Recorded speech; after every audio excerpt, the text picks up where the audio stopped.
Hello, beloved audience, and welcome back finally to another episode of From the Shelf. I'm so sorry we've been gone for so long. We've had a lot happen in the past, month? Yeah.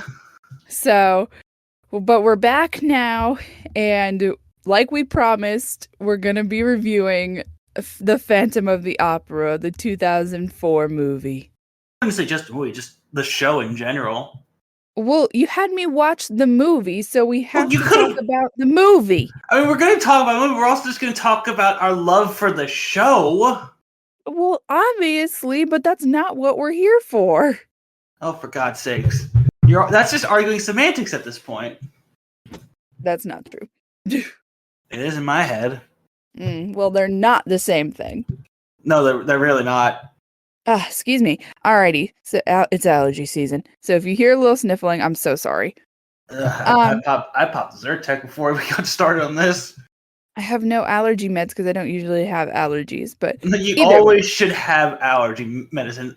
Take that away from this episode, audience. You always have allergy medicine in your cabinet. That's true. You never know when you're going to need it. Yeah. All right, so let's jump right into our cast talk. We have Gerard Butler as the Phantom. And I just want to clarify, we have no chandeliers hanging above our respective workspaces, do we? Double checking. I should be good. Oh, thank God for that, 'cause I'm good. I mean, I got a ceiling fan, so... You better watch out then. Yeah, clear. I haven't got any notes, so I think I'm safe. I'd say I haven't gotten any notes yet, but that you never know. Anyway, so we have Gerard Butler as the Phantom, Emmy Rossum as Christine. This is her first movie, I think. No, it's not. It's her first big role.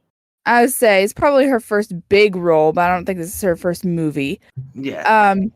Patrick Wilson as Raoul. What are you doing here, Patrick Wilson? You need to go back into the Insidious franchise. He's great in this role. What are you talking about? Meh. He's all right. He's a good singer. His acting's good. I didn't say he wasn't a good singer. I just meh. He's better than Steve Bart in the original cast. Oh God, that's a controversial statement. I know. Which we will have controversial statements in this episode, Phantom fans. So be warned now. We have Miranda Richardson as Madame Giry. Interesting what they do with her character in this, as opposed to the stage show. Both are inconsequential. What do you mean are inconsequential? They do nothing. Oh, I know, but what they do with her character in this as opposed to the show, we'll get into when we discuss the film. Indeed. We have Minnie Driver as Carlotta. She's doing pasta face. Pasta face? She's not Italian, and she's doing a stereotypical Italian diva. She's doing pasta face. I feel triggered. Oh my God. As an Italian man, I feel triggered. Ugh. Simon Callow as Andre, who I love in that role, honestly. I love him. Who is he? He's Andre, one of the new theater is he the one that's constantly like, we were in scrap metal, we weren't in junk? Yes. Yeah, he's funny in that. Yeah. Ciaran Hines, I'm not sure how to pronounce his name, I'm sorry. Mance Raider, the king beyond the wall, what are you doing here? Yes, he's in this as Fearman. We have Jennifer Ellison as Meg Giry. I just want to bring up, my uncle wanted to mention after this she became like an underwear model of some kind. Oh, okay. I don't know why my uncle specifically asked me to say that, but there you go, Petey. That's funny. We have James Fleet as Lefebvre. I think that was the original theater owner. I think so.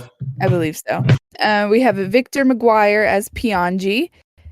And that's like really it for our quote unquote important players here. Yeah. So. Well, did you mention the stagehand Bouquet?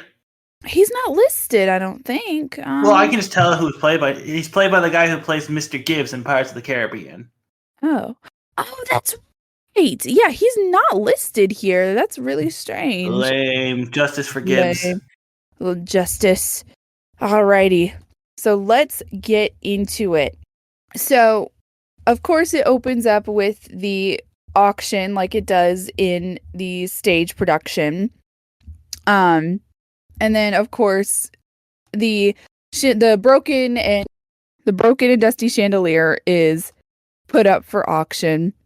Yep. And what I do like about this is that once that starts, the sequence opens and the music starts playing, it kind of flashes back with the entire theater. Rather than just the chandelier and like curtains rising in the stage show. Right. Yeah, I do like that also, but I'm just going to skip ahead. How do you feel about the constantly going back to old man Raoul's perspective in the film? It's not my favorite. I don't understand either, but I get what they were doing. They have to pad it out because there's not an intermission here. Right. Because it's a film. But I feel like you could have done Music had an something else. intermission. Yeah, movies used to have intermission, so I don't understand why this couldn't. Yeah, I don't know. I guess from the movie perspective, it does make sense, but also I'd rather it just play out and not have the flash forward scenes, I guess. But that's just my opinion. Yeah, I kind of agree with you. Like, they're not. You don't need them. You don't. I'd say you don't need them. You could have padded it out some other way, maybe. Yeah. Or just put the damn intermission in. I don't know. Put the intermission in. Lord. So we get to where our story is, where the theater is preparing for the opening of their opera Hannibal, with Carlotta opening. Of course, she's the soprano. And we also get introduced to our main character, Christine Daae. She's a ballet dancer. And we also get introduced to Andre and Firmin, who are the new theater owners, and our new patron, Raoul de Chagny. He's what is he, a duke? He's definitely of the upper class. Yes, he's something. He's the Vicomte. He is, yes, he's the Vicomte. This takes place in Paris. What happened? This takes place in Paris. Yes, at the Opera Populaire, which is pretty much just the Paris Opera House. Yes. So Lefer he's the theater manager. He gives over the theater to Firmin and Andre, and of course, he's Raoul. He's the smartest character in the film. He's like, he's like, I'm getting the hell out of here. So honestly, how long was he running this show? They don't really say, but you have to assume it's for a long time because he knows about like the strange happenings of the Phantom. And he honestly, I mean, because Carlotta has an accident, of course, because Carlotta sucks. And she just keeps saying, hey, this shit just keeps happening. I'm done. Now, what happens later, I mean, the shit gets out of hand quickly after these idiots start running the show. So I'm like, so this guy just met all the demands and just kind of kept the Phantom at bay? I guess, I mean, they gave him whatever he wanted. Yeah, I mean, yes. I mean, so this guy was actually is the smartest character in the show. Yeah, he just said, I'm out. You want it, you got it. I just like to think like they had one big he's like, all right, I'll pay you what you want. I'll do what you say. Yeah, I mean, no drama, no beef. If you want to prevent accidents from happening. Again, smartest guy in the story. Yeah. So, the performers try to tell the new owners about the strange happenings in the opera ghost. But they obviously don't believe her or any of them. Would you? If everybody was telling me about it, maybe. I'd say maybe just to keep an eye out, but right. I don't know if I would necessarily believe that there was an opera ghost, but I don't know. The proof is kind of there once Carlotta almost gets hurt. Yeah, he like drops the curtain on her, literally. Yeah. So I mean, at some point you got to start believing, which they do, but not until later on. Yeah. But they tell them that the opera ghost lives below the theater in the catacombs. But of course, Carlotta storms off and they're thinking about canceling the show. But They Madame have to Giry's like, they have to refund a full house. yes. But Madame Giry's like, Christine Daae can do it. She can sing. Yeah, in the play, Madame Giry is just kind of like, you're my messenger. Just here's the letter. Tell them what I need. Right. She kind of takes over a little bit of Meg's role because in the stage show, it's Meg who pushes her forward. And Meg is the one who's saying, Christine can do it. Yeah. This movie just kind of gives Meg the shaft a little bit. Oh, completely. It's kind of like, what's the point of your character? I feel bad for the actor because she's literally just in the background doing nothing, yeah. twiddling her hair. Yeah, she really is. So Christine sings for Andre and Fearman and Raul. So now I'm just gonna get into it. What do you think of Emmy Rossum? Because this is actually controversial in the terms of the fandom as they build themselves. So I'm pretty sure I saw Emmy Rossum first. Like she was I watched the movie, I think, before I watched the stage show. So at the time I was like, oh wow, like she's really good. I still think she's good, but compared to Broadway actresses like Sierra Boggess or Ali Ewalt, like she completely pales in comparison to them. I mean, yeah, she's 17. She was 16 when they filmed this. Yes. She's still relatively young, which we'll get into the age difference in when we get to Butler, when we start talking about when the Phantom comes in. But anyway, she's 16. I mean, she's been properly trained her whole life, but it still feels rather young and not fully developed. Right. And Rossum, I guess that kind of works for the story.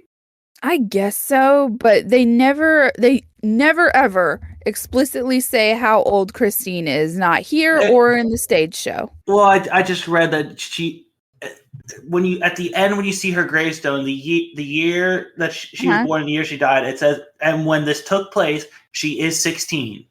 Oh wow, okay. Yeah, so she is 16 in the film. Yeah. Where in the play they don't really give you an age. We'll get back to that when we talk about when the Phantom shows up.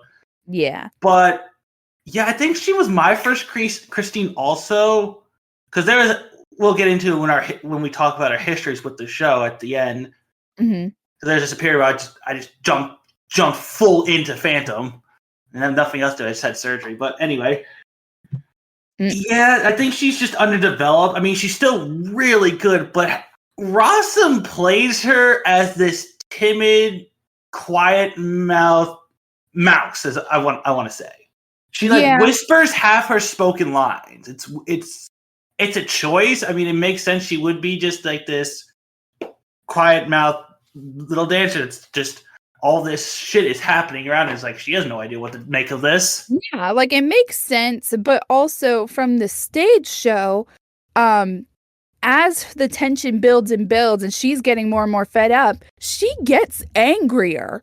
Yeah, I mean, going back to what you said about Sierra Boggess, Boggess plays that she's freaking terrified. Uh-huh. And then she gets pissed at a off. Breaking point. Oh yeah, by the end she's fed up with this crap. Uh-huh. And I've seen a bootleg of Crawford and Brightman on YouTube. It's kind of hard to get a read in how Brightman played it. So I'm not going to compare her to Sarah Brightman, the original actress. Right. I don't know. I haven't seen anything with Sarah Brightman. Yeah, I'm gonna have to watch it a couple of times to see if I can gauge how Brightman's played it, because I really want to. I'm just glad I found it. Terrible quality because it means the 80s. But what are you gonna do? So after that, after her performance, that was Think of Me, Christine goes into this, I guess, church area of the theater, where she's praying to her father's ghost and the angel of music, which is also the title of the song, who tutors her. All right. now it's and helps finally. her to sing. Here's something I wanted to bring up for a while after. In preparation for this episode, I went deep into learning about the show, the movie, Mm-hmm. and what I've gathered comparing this to the Broadway show, this clearly shows us that the Phantom groomed Christine. Whereas in the play, you really don't know when he started getting in her head and talking to her and teaching her. In this, it's clear she is still a young child when he started this shit. I don't know, so I can't agree with you. Well, we talked about it before on a couple Sundays, or last Sunday, I think. Yes. I went and rewatched the Angel of Music scene, and it literally shows her, Madame Giry, taking her down to this little chapel area. She's literally lighting a candle, playing, and you see her head turn and look like as if that is the first time the Phantom is talking to her. And he's been singing to her or talking to her as she's sleeping in bed because she lives at the Paris Opera House. So they really brought out that he's been messing with her and grooming her since she first got there as a kid. The only argument I can make for that is that I don't think it intentionally started out as a romantic type of thing. Well, I mean, you could make that argument because they don't. But based on how he is with her now, you can't help but think this man is a groomer and is a predator. Right. I do want to make a shout out. They, her father, the picture of her father is Ramin Karimloo, who has Phantom? Played, he's one of the best Phantoms ever. Oh, absolutely. He's coming back because I think they're doing a production in Italy. I follow him on Instagram. I kind of saw something about that. I don't remember though. Yeah, I don't know if it's set in stone. But... Right. He wasn't at the closing date, which kind of surprised me. Yeah, me too. I was surprised at it. And actually, fun Sierra fact, was there. Yeah, she was there. Brightman was there. A bunch of people. Him and Crawford didn't show up. That was interesting. Yeah. I don't know. But interesting fact about Ramin, he's actually played all three of Christine's loves. He's played her father, he played Raoul, and he's played the Phantom. Mm-hmm. Very interesting. MVP of Phantom. He's great. So after Angel of Music, Christine goes into her dressing room and it's winding down for the night, and Raoul comes in, and they were actually childhood friends, so they started catching up. And Christine tells him, like, hey, the Angel of Music visited me. Like, he's here. Mm-hmm. Sure he did. That's cute. Now get dressed. Let's go out to dinner. I'd say Raoul completely dismisses her. This is the only time Raoul is problematic. Yeah, he doesn't listen to her at all. He's like, oh, that's cool. Whatever. Now get dressed. You're hot. Let's go on our night of the town. I'm the man. I say, I'm hungry. I'm the man. I'm so bad, I should be in detention. But after Raoul leaves the room, the Phantom locks the door, and then this is where we first get his appearance. This is actually pretty good. Like all the lights just get blown out. Uh-huh. And it just gets dark. The way the camera works, this works. I know a lot of people have issues with the film, but you gotta say this actually works. Building up to when he first sings. Until then he sings, and well... Until he opens his mouth. Yeah. But... She was late. From her dressing room, because he has, like, passageways to everywhere in the opera house. Yeah. So he takes her to the lair, and this is where we get our title song, which... The best song in the show. Yes, it's an amazing song, but they don't keep it in the same key here. I think it was just made to help Butler, which honestly, this is probably the best he sounds in the film. I'm going to play devil's advocate here and not really rag on Butler as much because, I mean, the man had no experience. Absolutely none before. I say, he didn't have training to sing for this role. He does his best. He does his best. I will say, out of the quote unquote camp I've made with him, Russell Crowe, Pierce Brosnan, Emma Watson, he's by far the best out of all of them. But that's not saying much.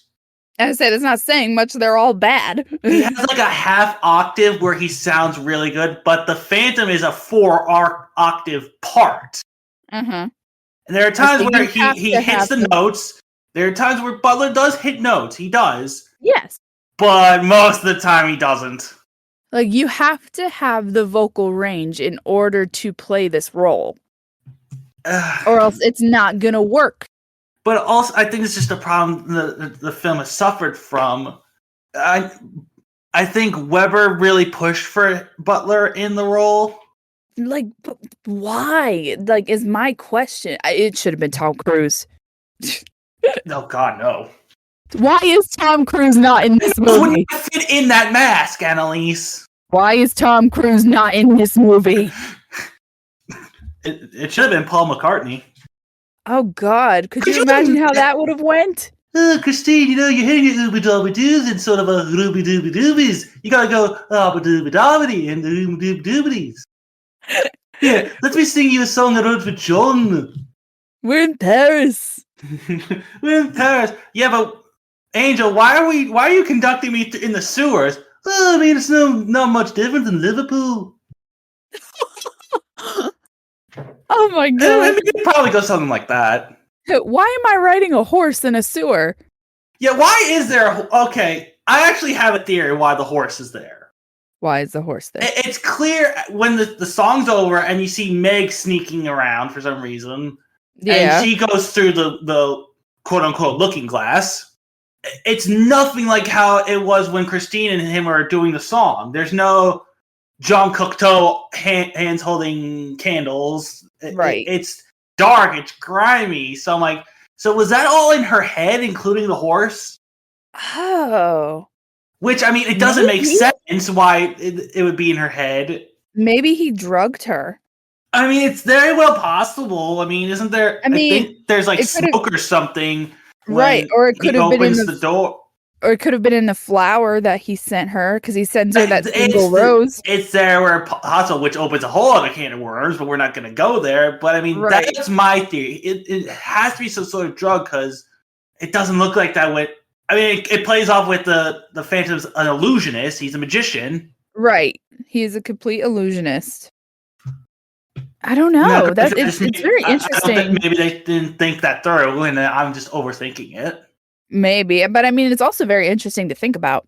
But I do like how in the song number, Christine and Phantom are gently walking, like he's gently walking her to his lair. Whereas I've seen productions where he is dragging her. I would say a lot of the time he's dragging her. Yeah. So I did like that. It kind of just shows like, oh yeah, I'm in control. I'm the pimp here. Let's go. Because that's what the Phantom is supposed to be. He's supposed to be this controlling type of, like. Oh, he's an abuser. Yeah. He's very controlling and emotionally manipulative. Hell, it even plays into the next song where he's just talking about, yo, surrender yourself to me. Come on. Like, yeah, music of the night. I'm so soft and sexy. This is sweet seduction. He's reclaiming control, because after Raul leaves, he's all pissed off, like, yo, what the fuck? This other dude's sharing in my account? I did this. And she's like placating to him, like trying to calm him down. Right. She's like, no, like, that's not what's happening. Like, you're good. Oh, absolutely. That's what it is. Yeah. Yeah, like any male attention that she gets. He just flies off the rails. It's a very controlling relationship. Yes. But also, and from this perspective now, he's been like her mentor for years now. Yeah. So she's going to give him that control and try to appease him before she tries to appease Raul. Well, she's just a naive child that actually believes this is the angel my father promised would send me. Yes. And he's like, this is the lasting thing that I have of my father. Yeah, and he latched onto that and is like, oh, I'm gonna use this. I will use this to my advantage. Oh, absolutely he does. Yep.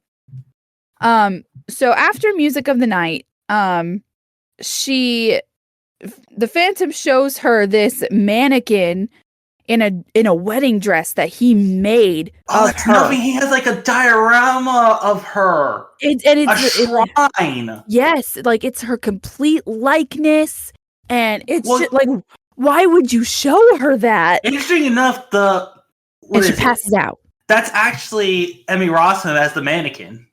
Really? Yeah, they I guess they couldn't get anything to look quite like her, so she's like, "Listen, I'll just play the mannequin."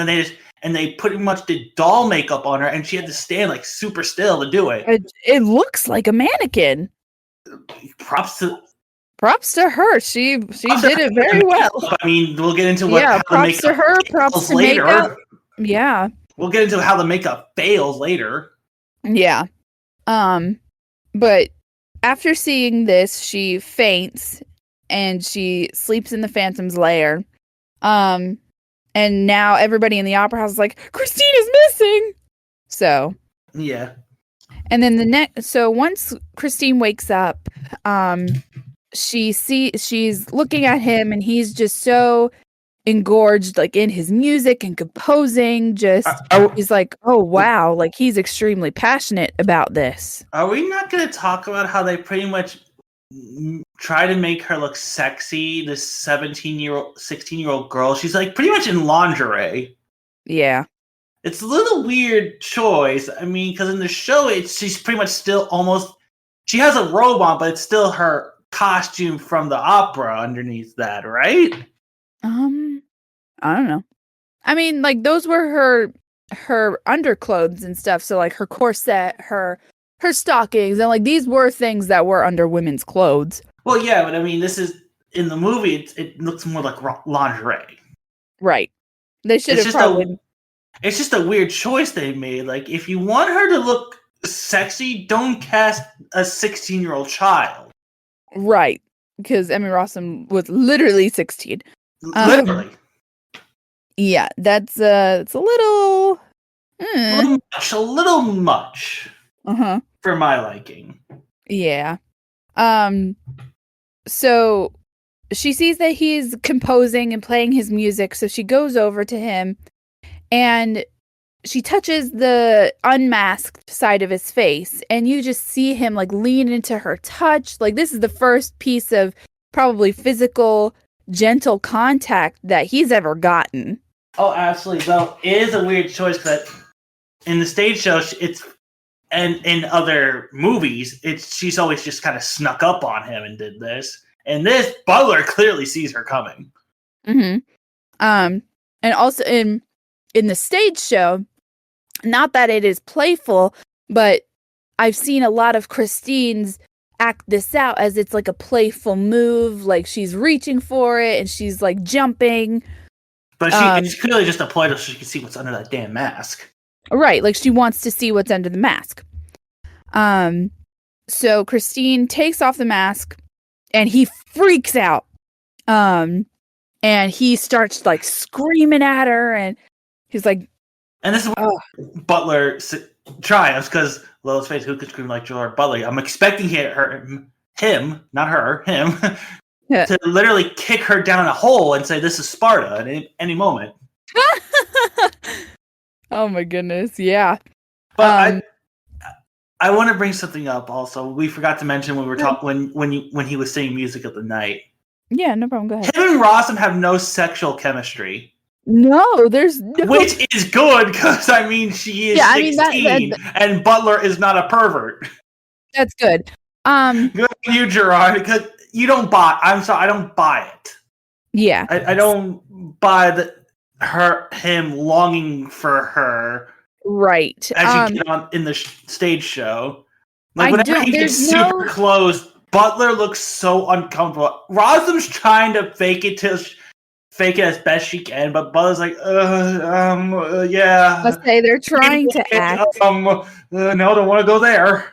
Yeah, but get more into it later. There is more chemistry near the end, and like I said, I'll get into that later. But there is more chemistry towards the end. Yeah. So after he freaks out, they kind of he starts like being more gentle towards her, and they are kind of okay. Yeah, because he's like, oh, had my freak out, got hurt, and he's Like, playing afraid bad of guy. me He's again. playing bad boy syndrome. He's to her. Yeah. Shows her the charming side, then has to show the darkness, and then got to make sure she thinks the good is still what I really am. Whereas typically in Bad Drug Symbol, the toxic bad is usually what will always be the forefront of the person. Right. Though it's So clear Rossum isn't terrified of the face. She is freaked out by the anger. Right. It's the reaction. Yeah. That's actually really good because some Christines have been just terrified of the face, nothing more. Right. Where she plays it as like, no, like the face isn't what's freaking me out here. It's you.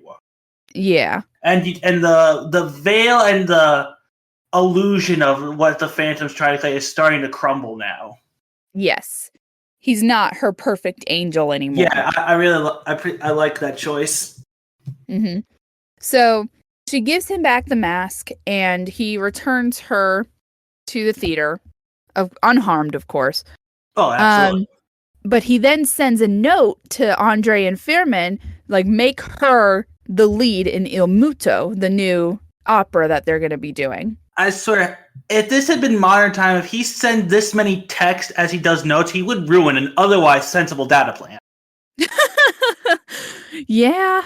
Thank you. Good night. But they choose Carlotta instead, and which I don't get. I'm sorry for interrupting. There's a note here. I have a note. Wait, what? I've gotten a note. It says, you will review Showgirls or else. ... Is it from the Phantom? It has to be. Who else would it be? Oh dear God. It's happening. Who signed it? Just says -P. Oh my God. What do I do? What do I do with this? Does it? Do we have to review it after this? Can we just put it on the back burner?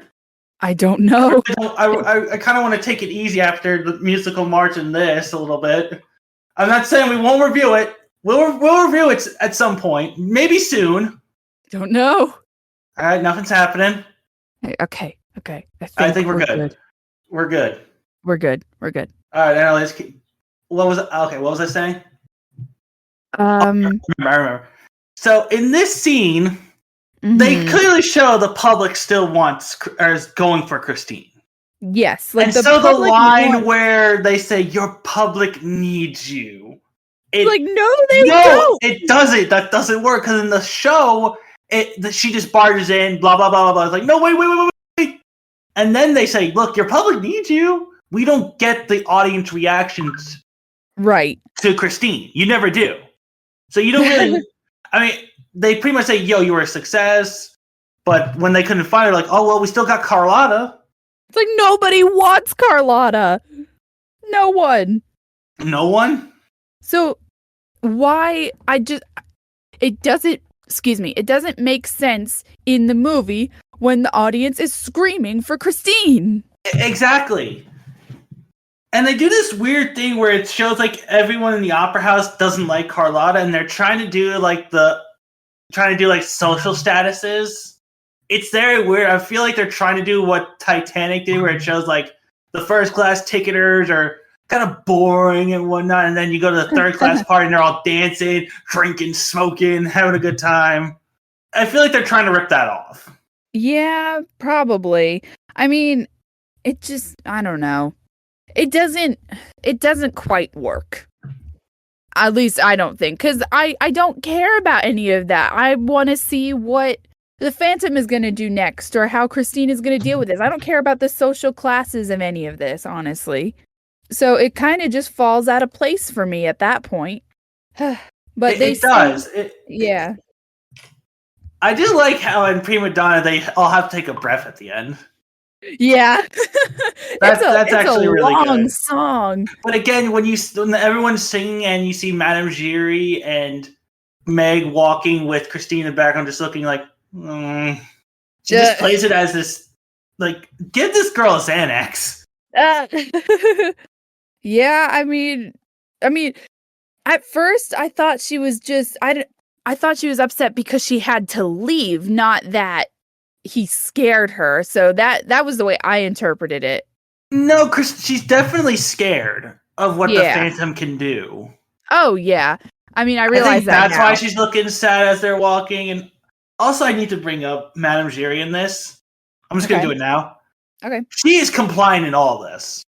Oh yeah. I mean, Whereas in the show, it feels like she kind of knows but doesn't. I don't know, because she's like, listen, I know a little bit, but I'm just keeping my nose out. I'm not. Nope. In right. this, she literally sees him lock the door. She sees everything the Phantom's doing. Yes, and she does nothing. Yeah, and it also seems like she's the one that brings Christine down to the chapel where the Phantom first interacts with her. So it's almost like she's sacrificing her surrogate daughter to this creep just to so the opera house is okay. It's almost sacrificial. I don't know if it was that so much as like giving her a place of sanctuary where she can grieve. I mean, you can definitely make that argument. Absolutely. That's just kind of how it rubs off to me. Yeah. So they still keep Carlotta despite the notes that the Phantom is sending them. And so the Phantom's like, "Oh, you're not going to listen to me? Okay. All right. I'm going to sabotage this performance." So he switches Carlotta's throat spray, which makes her sing out of tune when she tries to reach high notes. Which I'm glad we know why she starts croaking like a frog, whereas the show she just does it. Right, like they don't show, like they don't give an explanation really. You just hear him laughing afterwards. Some reviewer has said like, "We don't need to see that. We don't need to see that." I'm like, you kind of with this one, you kind of do need to see. I say with this one, you kind of do.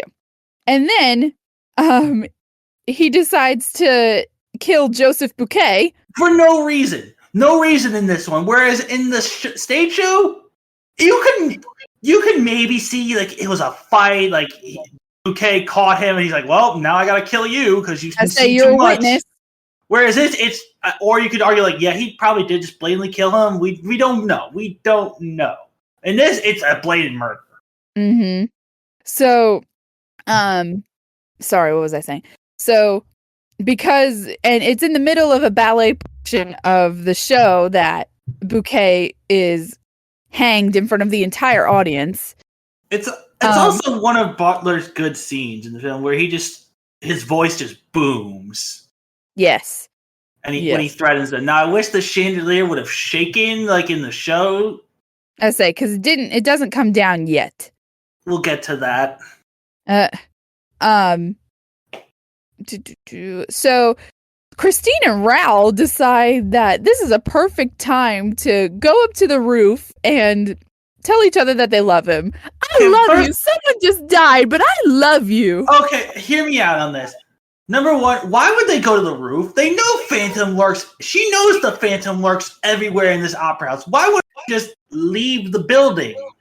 I don't know. If you're that terrified, she's like, we'll be safe up there. We'll be safe up there. No, you have nowhere to go. You can go nowhere safe in this opera house unless you leave. Now, what I will say about this scene is it is a direct counterpoint to Music of the Night. Whereas all I ask you, it's Raoul saying, "Yo, I'll protect you. You and me will walk hand in hand together. It's we're together in this. It's a partnership." Whereas the Phantom, it's sole control. Mm-hmm. And I really did not realize that until recent viewings. Yeah. Yep. Yeah. So you can, and he's talking daylight. Phantom's talking about night. What would you think is more appealing? Nighttime. You're weird, and we'll get to that. I'm going with the guy who's saying, "Yo, you'll be safe. Like, I'm not gonna let anything happen to you. Like, no more talk of this darkness. Like, daylight bring you in." Like, all Raoul is saying is positive stuff. Like, so if I was a female, I'd be like, "Yeah, I'm going with the guy who's talking about good things, and I have an equal partnership with this guy, and this guy's just trying to control me." But then again, that's me. there are so many people, and I guess more women in general, and I see it all over TikTok and just the internet, um, who root for the Phantom. Oh, are we getting into this now? I mean, we can get into it later, but I don't understand. Like, do they watch the show? The show blatantly says, no, you're not supposed to root for the Phantom. You're supposed to pity him, absolutely, but you are not supposed to root for him.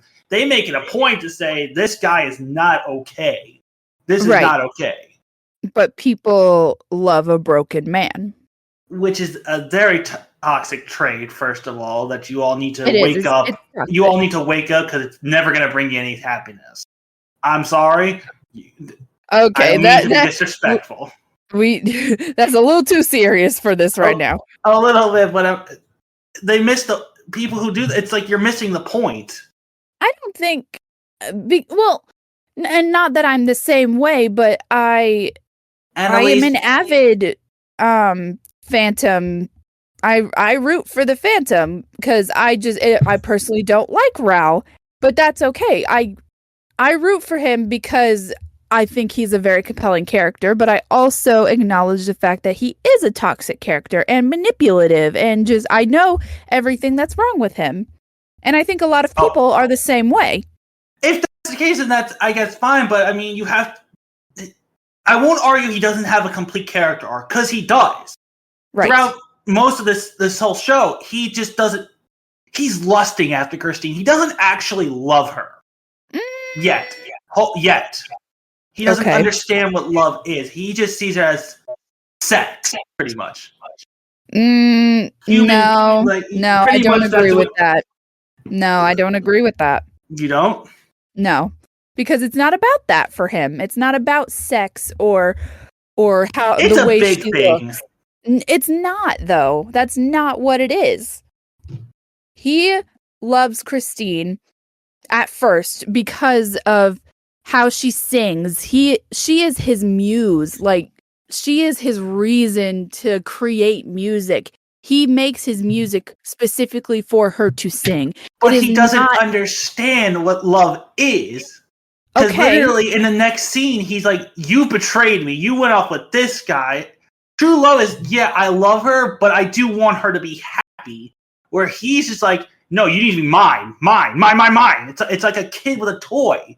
And that's how the Phantom pretty much views people until the end, where they're just playthings to him, because he's never truly understood actual human companionship and actual love, which I mean, also wasn't given that either. Absolutely, absolutely. I'm not disagreeing with you on that. No, I know. I don't think that's what it is for Christine, because it's 100% not with Christine. Yeah, Christine, she was kind of into it at first, like, okay, like, but then when the true self of the Phantom comes, it's like, no. But it's not a sexual type of thing, it's not for her anymore. I don't think it really ever was for her. I'm not talking about for her. I'm talking about for him. It was never. Oh no, you're fine. It was never. And of course, yes, he wanted to control her, and he made that mannequin of her, and I'm sure, like he wanted to be with her in that way, yes. But initially, and the way that he goes about it, it's not for a sexual thing. I think it's trying to lead up to that. It's definitely leading up to that. And does he use that kind of? Yes. But I want to, like, I think starting out, it was not like that. Maybe when she was the kid, I'll give you that. But I mean, he lust after her. Like, it's not love. He does love her. No, because I am making the argument that he does love her, and that's a lot of why he does this. Does he want to possess her and control her? Yes, but I do believe that he does love her. Yeah, but loving someone is you want them to be happy no matter what, even if it's not with you. That's not the case for everybody. Everybody loves in a different way, and is that healthy? I understand no, that. Absolutely not. No, it's more of so what I'm trying to say, I guess with Phantom, it's more of a possessive love. It's not genuine. Right. Until the end. Until the end, absolutely. I can. I don't know if that's the correct terminology. It's definitely possessive. It's possessive love and lust for him, and he can't separate those. Right. I think that's a better way of saying it because like I said, I do think he does love her throughout the entire thing, but he can't separate the lust and the control and the actual love until the end. I don't really have much more to say on the matter. Yeah. It's definitely not you're glad the Phantom learns. However, everything he does is you shouldn't root for him and Christine to get together at the end. That's not what the story's about. Either way. So, so the Phantom hears Raoul and Christine declare their love for each other, and he vows revenge. That's love, sure. I love it, but you know what? Fuck you! You don't love me back. He's heartbroken. I mean, there is a thin line between love and hate. Let's be honest. Yes. So it's a few months later. There's a masquerade ball. Masquerade. This is really, really lame. Masquerade. Hide your faces with shame. It's my least favorite song. They vogue in this. The masquerade looks so bad in this. It's so bland. In the stage show, it's fun, but either way, like I don't like this song. I don't know. I agree with you. It's never been my favorite. There should be like a very colorful scene, but it's not. It is in the stage show. Mm-hmm. Like everyone's dressed in white, black, or piss yellow. It seems like. I mean, and even Christine's outfit is kind of a generic old dress like that. Well, she's in pink. Yeah, and she's supposed to stick out, of course. Yeah, but then the organ music must be the Phantom, yo. Yeah, he shows up and in the worst Red Death costume ever. Yeah, it's supposed to be this elaborate skeleton, like. He looks like Zorro the Gay Blade. In the stage show, it's really cool, and he has like this entire red costume, a skeleton mask. Like I never understood really cool. How does it make the mouth move? Those kind of masks. I don't understand how those work. It's puppetry. Is it? I believe so. I thought it was like a mask you wear and it'll move with your mouth.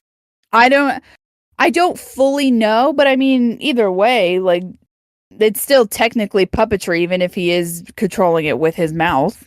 Well, originally, how Prince wanted it to him to shoot up in the air, and the clothes just go down, revealing he was never there, giving that illusion. But that was too elaborate. Cool.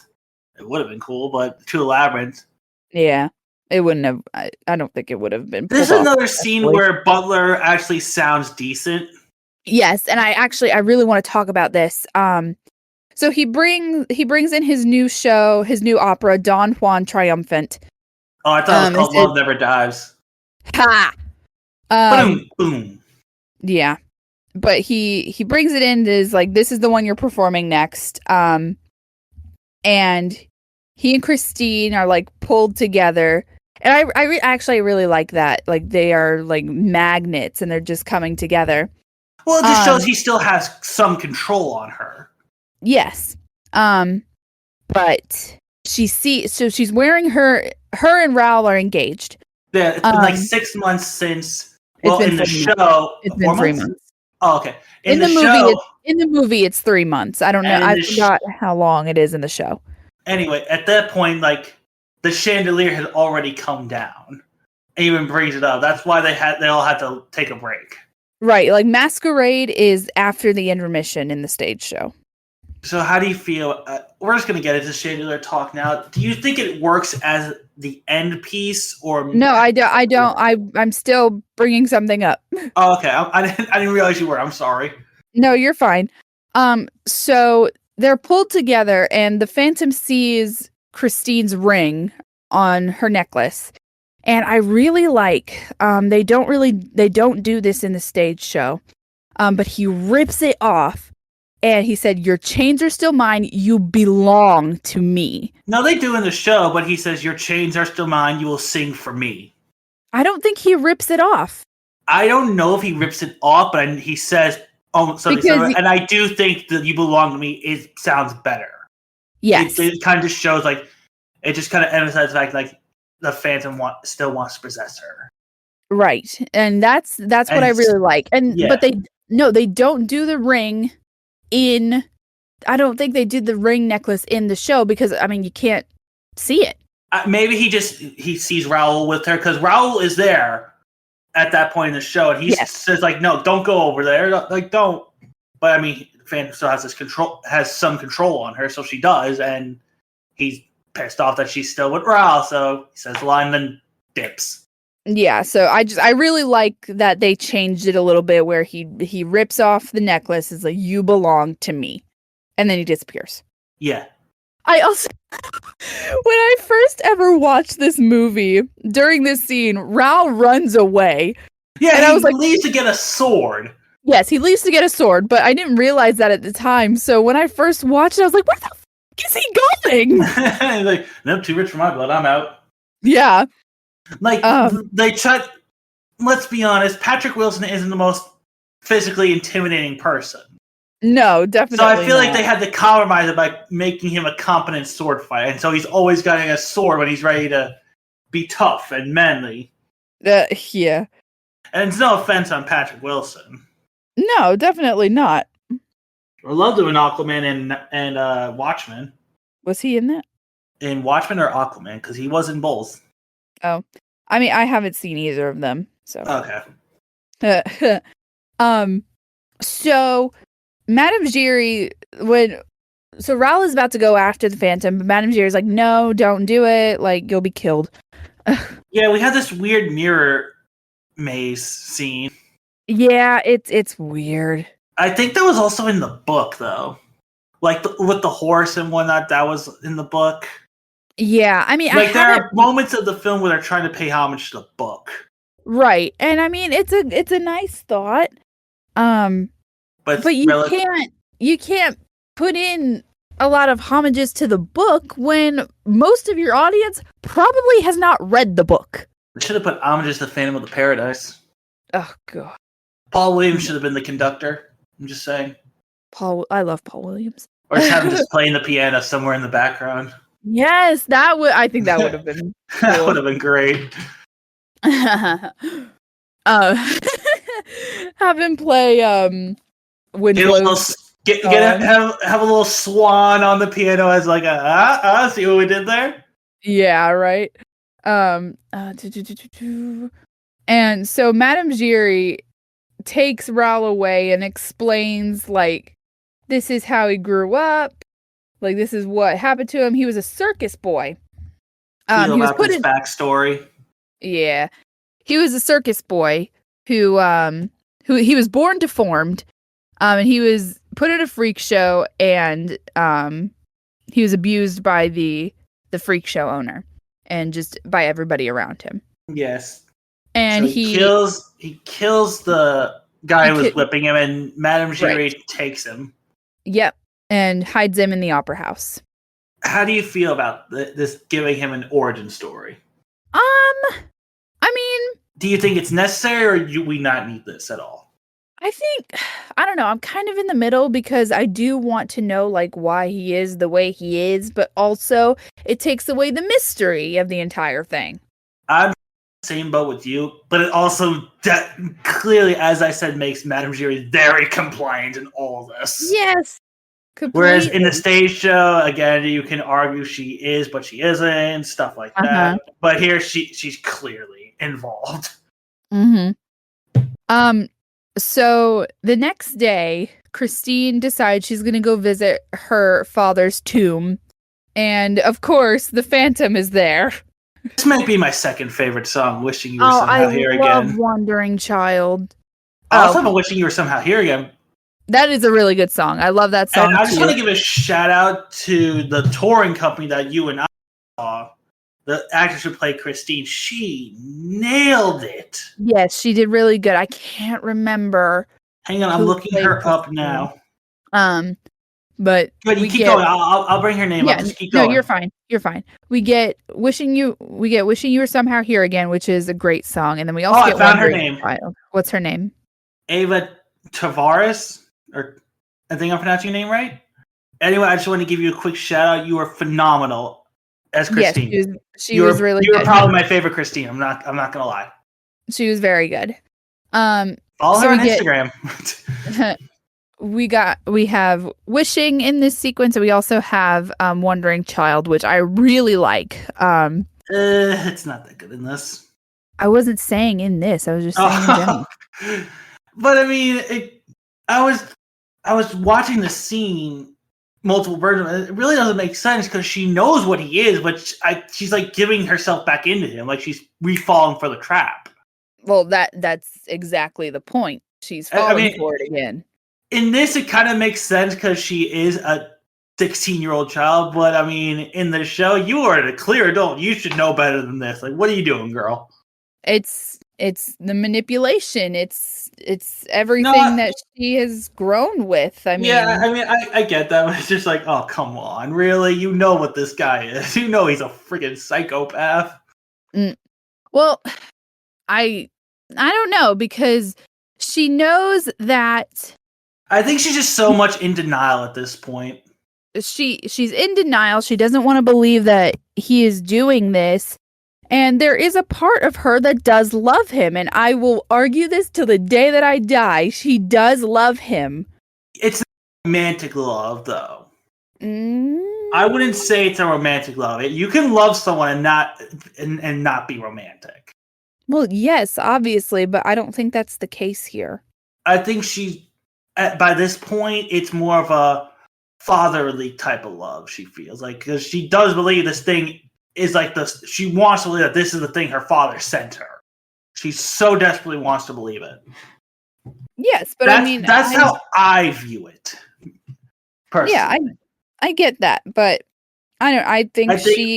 I think there is a part of her that is in love with him.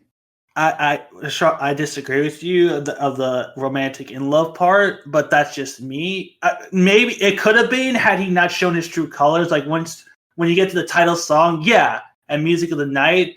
Oh yeah, it could have easily have been romantic feelings. I don't, because I understand your argument, but at the same time, I don't because of everything that happens at the end. I think it's more just a matter of interpretation at this point. I guess so. But of course, Rao comes in and he intervenes and doesn't. And this is so. Oh, that's so lame. They so have a sword lame. fight. They duel. It's so dumb. I mean, I wouldn't doubt he would know how to fence. I mean, because he is a genius. But he's not supposed. The Phantom isn't supposed to be physically and sporty attractive. He's mentally his attractive comes from his passion. Mm-hmm. As I've heard from the behind of the show, that's why a lot of people find him attractive. He's so passionate. It's through his art, and this is just dumb. It's dumb. Why is this in here? Yeah, Tell me why, Annalise. I don't know. I don't have an answer for you. It's like Schumacher and Weber want to come across because they got Gerard Butler, so they want the fan to be outwardly sexy. So like, but they also want Raoul to be sexy. So like, sword fight. Joel Schumacher produced this film, by the way. Well, here's the problem with this film. I guess we'll get into that now. This was not a studio film. This was literally run by Andrew Lloyd Webber and Schumacher. Uh-huh. So the film had its own Phantom. It was Weber. He was way too attached to this. Well, I mean, he created it. He has the right to be attached to it. But I mean, you don't know how film works. And a lot of people blame Schumacher. Listen, we all know he made Batman and Robin, but he made competent films. Schumacher is not someone who's going to fight for artistic vision. He is a yes man. He'll just like, okay, whatever you want. He's too nice of a person. That was Schumacher's downfall. He's too nice. He's like, okay, whatever you want. Like, yeah, let's do it. They've both been working on this for years, since the late 80s. They wanted to do this film. Mm-hmm. So it was it was literally Weber's passion, but Weber doesn't know film. You can't. I'm trying to think of the words here. He was too much in control of this. You need someone to say, hey, no, that doesn't work. Maybe we should try it this way. And maybe, like, with the help of a studio, it would have gone better. Yes, thank you. So Weber had no one telling him no, and sometimes it's a matter of what happened with George Lucas, or even the new Star Wars films. You had no one telling someone no. That doesn't work. You had too many yes men, and that's why the prequels turned out the way they did. I love the prequels, but I see what they are. And fuck the sequels, they suck. But we're not talking about those films yet. I just wanted to use that as an example. So at this point, Raul is fed up. He's like, okay, no, like this ends, like this is done. But Annalise, they had him. They fucking had him. The Phantom loses that fight, and she's like, no, not like this. Yeah. And they just run away like, no, exactly like this. Slice. Done. Yeah. Well, I don't know. They put themselves in a corner. Listen, she loves him. I'm telling you, that's why. No, but like they had a way to like end the whole by adding this sword fight and having Raul win. You compromise the story where it's like the Phantom's like shooting fireballs in the stage. There's really nothing they can do. So they're like, all right, let's get out of here. Yeah. No, I agree with you, but I'm saying you walked yourselves into a corner here. Yeah. But either way, they set up a plan. They're gonna perform Don Juan Triumphant. So they put that on and they put Christine in the lead, of course. But during the performance, the Phantom murders Piangi, which is Carlotta's husband. He was innocent in all this. He was innocent. I don't think that's Piangi. Don't think that's Piangi at all. Audience, that's a running joke between me and Annalise. We went to the tour here in Charlotte, North Carolina, and the guy who was playing our Phantom was distractingly tall. Yes, he was very tall. No offense, you you did your thing, you did good. And the man who played Piangi was, I mean, relatively shorter. I say the men who usually play Piangi are either average height or a little short and bigger. Yeah. So when this Phantom shows up for Point of No Return, it was distractingly obvious. Like in the terms of the show, I don't know how anyone could think that was Piangi. Yeah. So me and Anthony just turned to each other. We're like, I don't think that's Piangi. Because in the show, he's just fly in a robe during this song. It's a disguise. He's disguising himself, so everyone thinks, oh, that's still Piangi. In the movie, however, gotta make it sexy. So sexy. It has to be. We have to actually see Butler and Rossum, the 16-year-old child. But Butler's in this like skin tight leather outfit. Rossum's in like this sexy Spanish dress with flamingo dancers added. Don't know why the flamingo dancers are there. I don't know. But this is the point. She gives Butler this look like, ooh, come and get it, big boy. I was like, oh my God. Yeah, well, and this is the part that I was talking about earlier where a lot of people online are talking about how they have a lot of chemistry. And I will say, like, it is I kind of agree with them because I'm like, okay, this is a pretty like. Butler still looks a little uncomfortable doing this. Like, how do I do this? Like, this is what am I supposed to touch here? Right. Well, and I want to make inches away from bad touch. Well, I want to make the point that he actually doesn't touch her in this scene. When he's like holding her, he's holding her hands. So he's not actually touching her body besides from her hands. I never noticed that. I was on Music of the Night where he's like, one small move and I'm bad touch territory. Yeah. But I also does he really not? He does not. He like has his hand on her, or well, I know he has his hands on her hands, but I can't remember if it's actually him who I has wonder his. if that was a choice. Like, listen, this is a Well, very I think sexual scene. I think it was a choice, but it was also I think it also displays that more control again. Like it's control over her, you know? It's very well possible. It's Yeah. like it's literally like, give you an olive branch, but you're not getting the whole thing. You're gonna want Yeah. it. Yeah. I also I don't know. I don't like that in this Ral starts crying. Yeah, Um that's a weird choice. it's like It's like, do you really this was believe she's your into plan. this? Right. Like this was your plan, number It's like he's one. afraid she actually is gonna run off with him or something. Like, no, dude. Like you, at this point in the show, there's no way she would ever run off with the Phantom. Right. And yeah, exactly. Like but I think it is a fear in the back of his mind, you know. I mean, it has to be. Let's be honest, it has to be. Yeah. So during this she unmasks him again in front of everybody and he Well, goes that's what it's always ballistic. been. She's been playing along during. She's already made up her mind. She's not into this. She's not okay with this. She may not want to do this, but she has to. She has to end this somehow. Right. It is something that she has So to do. it's literally she's playing with him. Also, it's a game of Yes. chess. This past the point of no return is it's a literal game of chess. Like, all right, so I gotta get him into thinking I'm still his pawn, so I Right. can expose him. Yes. Brilliant. It's a brilliant to see on stage. But then it also made me this whole thing it makes me sad because when she unmasks him, he starts singing "All I Ask of You" to her, Well, and then that's when she unmasks him. well, yeah. She removes his hood at first, and then he sings all. It's really just a fuck with Ral. It's like, yeah, fuck you, motherfucker.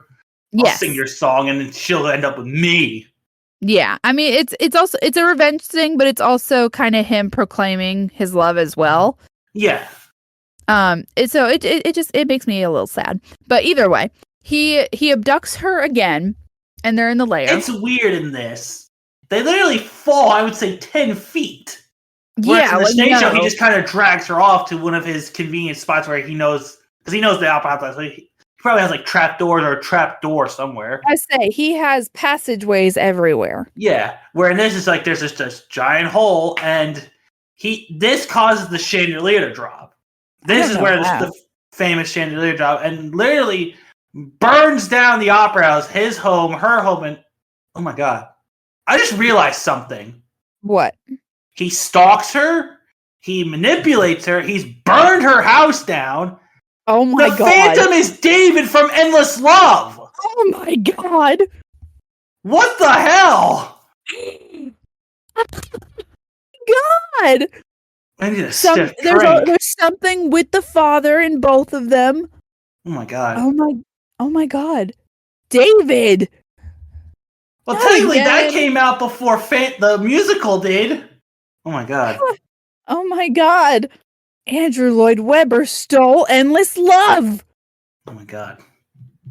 Oh my god. Oh, Anyway. oh my god.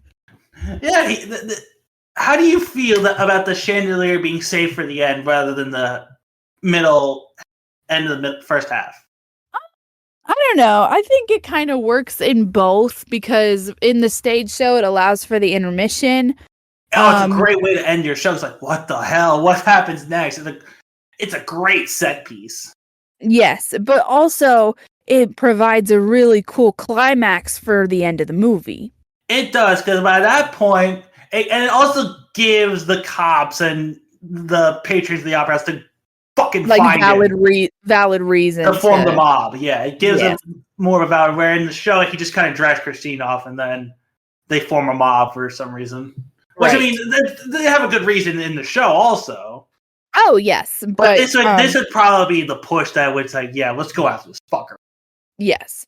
So the mob forms, and Madame Giry is leading Ral down to the lair to go rescue Christine.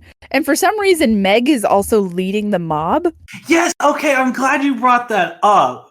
Why? Like, I don't know. Does she do? I mean, I know she shows up at the end like she does in this, but is she leading the mob also in the play?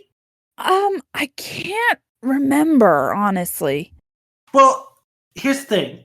In the show, in the stage show, she just wanders. I mean, you hear the mob singing in the background as he's telling them to leave and whatnot. And then he does his final thing, and then only Meg shows up. So I'm like, does Meg know where he is? Maybe her mother showed her. It's very well possible, but it does kind of give more of a hint. Like, why is Meg down there with the mob? Right. I don't know. I think it makes a little more sense that she's with the mob.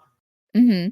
So now they're down in the lair. The Phantom has forced Christine to put on her wedding dress and is like, "You will marry me, or you really have no choice. So you're not going anywhere." I say, "You have no choice. You will marry me." And he forces a ring on her finger. Is it the ring he stole from her? I don't know. I think it is. It might be. But then Raoul shows up. Yes. But she tries to reason with him and tell him, like, I only feared what you do, not the what face you isn't what turned me away from you. It's you. Yes. And honestly, had Raoul not shown up, I think she might have gotten through to him. Yeah. And then Raoul shows up, and Phantom. And he's just like, well, double down. Yeah, it's like, you either marry me or he dies. Okay, I'm going to be the one to defend this.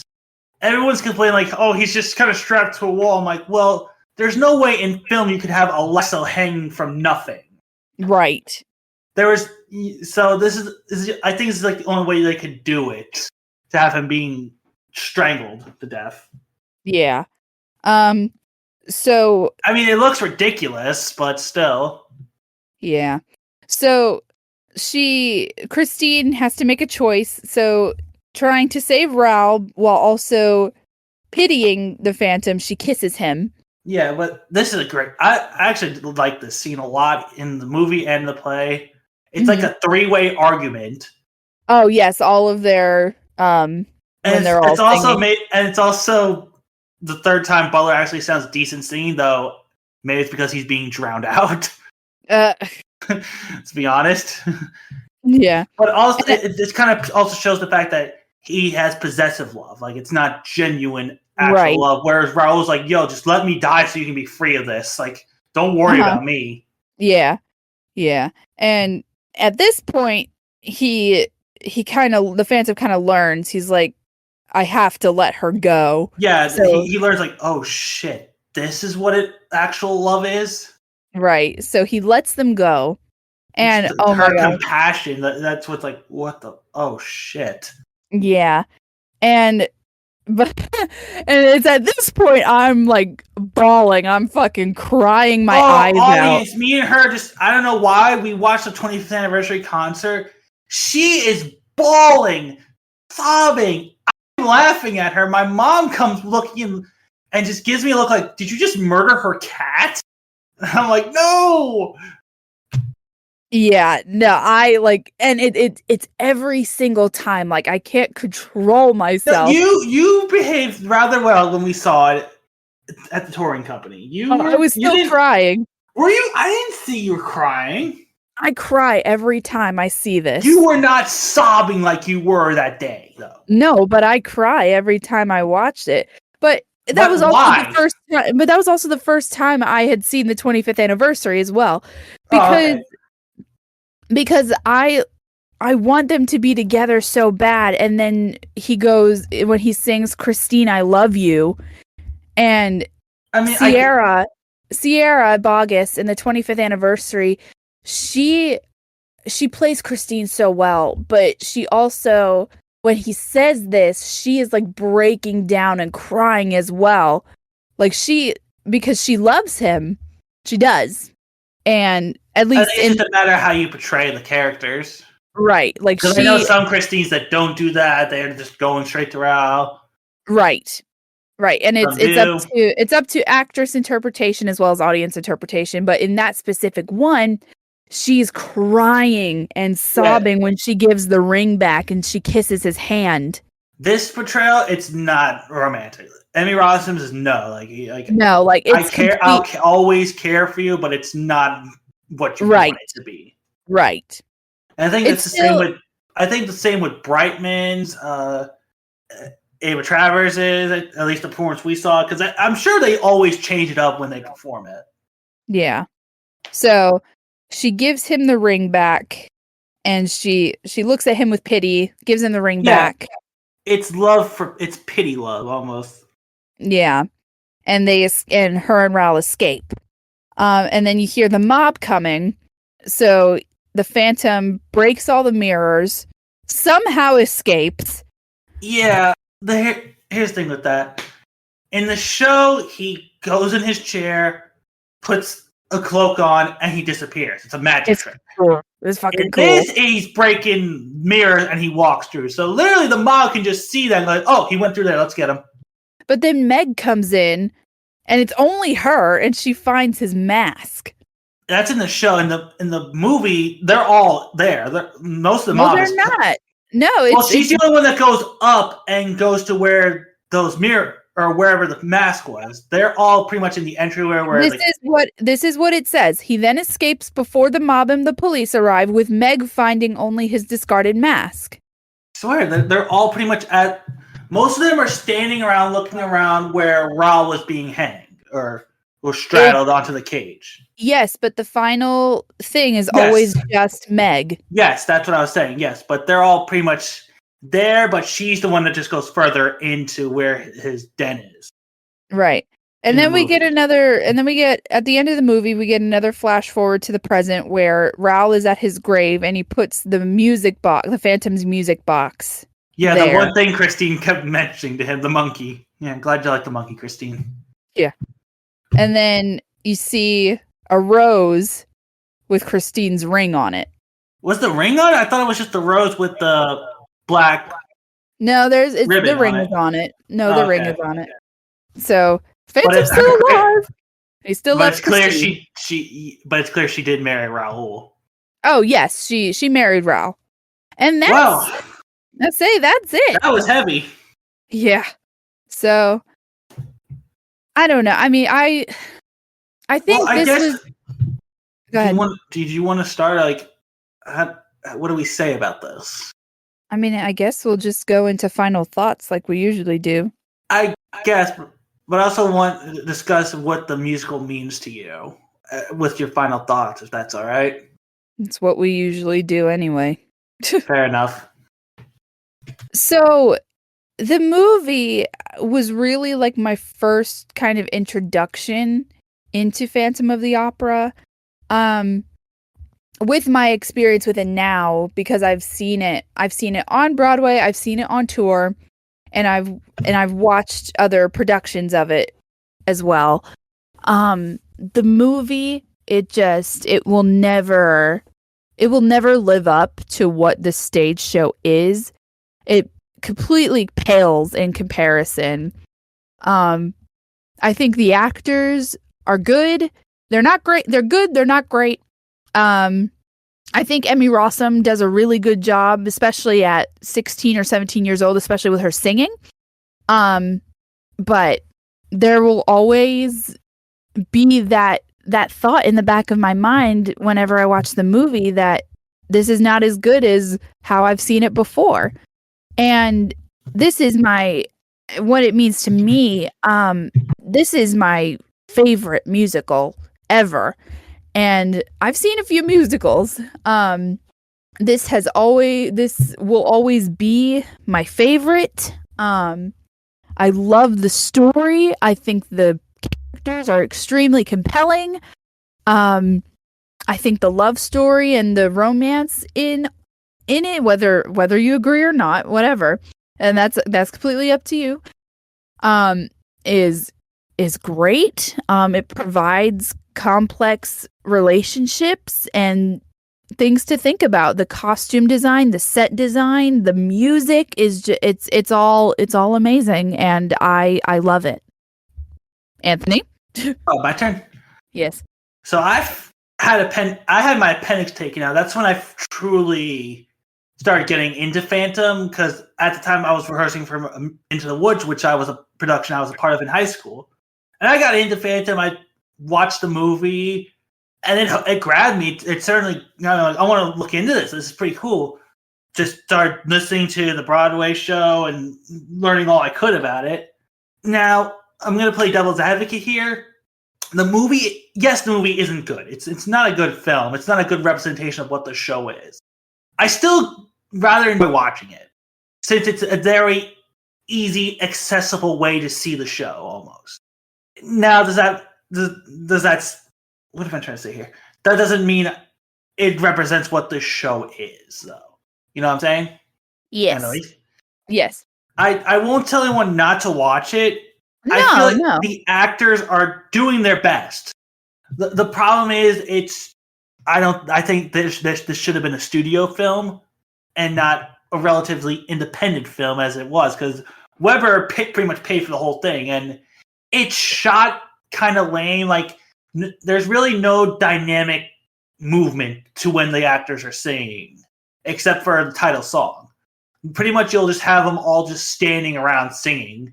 Like, yeah, there's no visual especially dynamic. at the final layers scene. Like, if you watch it on stage, Raoul can't move, but Christine and Phantom are moving around. She's like trying to help Raoul. She's like telling Phantom, like, throws her to the ground. He'll throw her to the ground or something. Like, it's a literal.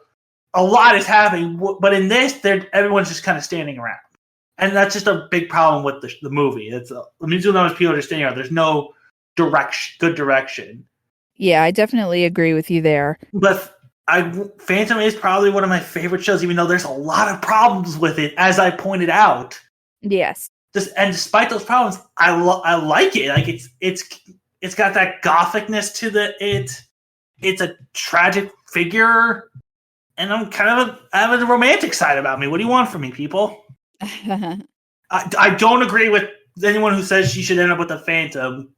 That I think you missed the point of the show, but I'm not gonna criticize you for thinking that. That's what you get out of it. That's what you get out of it. But yeah. I mean, yeah. That's how for this. So before we end this, do you think this should be remade, Annalise? I don't think it should be remade now. I think it should with a Broadway run running. I think now is a prime time to do another movie version of it.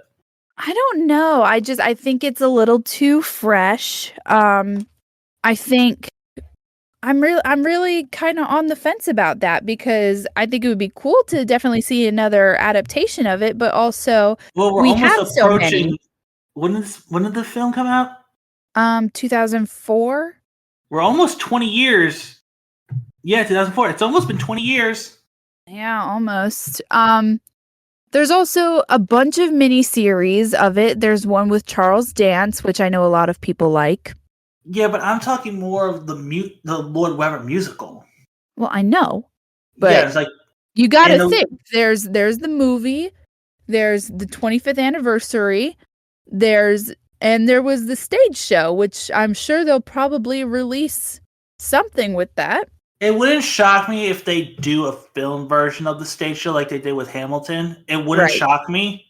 Right. But I do believe that the Phantom of the Opera, the musical, deserves a faithful and good overall version in film. I agree with that. No, I definitely agree with that. I just don't know if now is the right time. And if they do it, they need to do it well. Yeah. Maybe keep Weber at arm's length.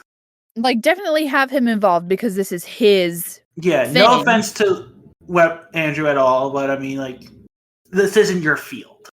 No, film is not his forte. Yeah. So, I definitely think if they did a film adaptation, he should be involved, but, like, give it to a studio. Yeah. Hold on. Continue. I'll be right back. So I guess I'll go into what I've been watching recently. What have I been watching? When I was home from school, I was watching the X-Men movies. Like the first one, the one with like the older ones, not like they don't hold up. Uh, So I don't mean to interrupt you, but I got a note. you got a note? I got a note. What does it say? Well, it says, "Dear From the Shelf Pod, I remain your obedient servant, but I do request that the film Showgirls be reviewed. If you ignore these demands, a disaster beyond your imagination will occur. Sign, P." Oh, again? Again. It wrote more on yours than it did on mine. For real. Listen, okay? We're not saying we're not going to do Showgirls. Maybe in a couple of weeks we'll do Showgirls, okay? We just had a heavy amount of reviews we just did. We kind of want to take it easy a bit. Well, I mean, we did have a month break. We did. But Annalise, well, how did you feel? How many of the X-Men films did you get through? I just got through the first two. They don't hold up. Yeah, I didn't get to the Last Stand yet. X-Men 2 is just so boring. It was very boring. I mean, I like the stuff they do with Pyro and Iceman, but everything else is boring. Yeah. Even when that film came out, everyone was like, "Oh, it's so good." I'm like, "This is boring." I say the only one I really ever remembered watching, out of all three of them was the Last Stand, the third one. That feels like an X-Men cartoon. And you all can come at me. Come email me at pod@yahoo.com. Come at me. But So, yeah. I also watched John Wick for the first time. Ooh! How was that? Oh, it was so good. Yes, I love those movies. The entire time with that I forgot her name, that one girl, assassin or whatever. I was like, just kill the bitch already. Oh yeah, right? Yeah. But now, what have I been watching, you may ask? Yes. Let's see. What haven't I watched? It's been a month. I'm trying to pick one that comes to mind. What did you watch? That's a good question. You know what? Literally, the weekend of Easter, I rewatched Smokey and the Bandit. Oh, how was that? It is definitely 70s schlock. Like, to quote my uncle from Bucktooth Gremlins, that movie doesn't work without Jackie Gleason. It doesn't. I haven't seen that movie either. No, you came in right at the end. I say at the end. And Annalise literally screamed, "Is that Paul?" Oh my gosh, yes, Paul Williams was in it, and I was so happy. Needless to say, Lions, we will be doing Smokey and the Bandit at some point. I love Paul Williams. But Annalise, I believe this week it is your turn to pick a film. I don't have one picked. I guess we'll just have to follow the notes and do Showgirls. We're gonna do it? We're gonna give in to the demands? Listen, we have to be smart like LaFair. Yeah, I don't want bad things to happen. All right, audience, you heard it. We are gonna be watching Showgirls. Everybody got AIDS and shit. So excited! I'm so excited! I'm so scared. I'm so scared! Oh boy. God. If that was her trying to be dramatic for an episode, how is she gonna be in this movie? Probably really bad. Oh god. I'm not looking forward to this. I'm not looking forward to this. So there you go, Phantom. We're gonna do it. We'll do it, I guess. Ugh. Well, on that note, good night, everyone.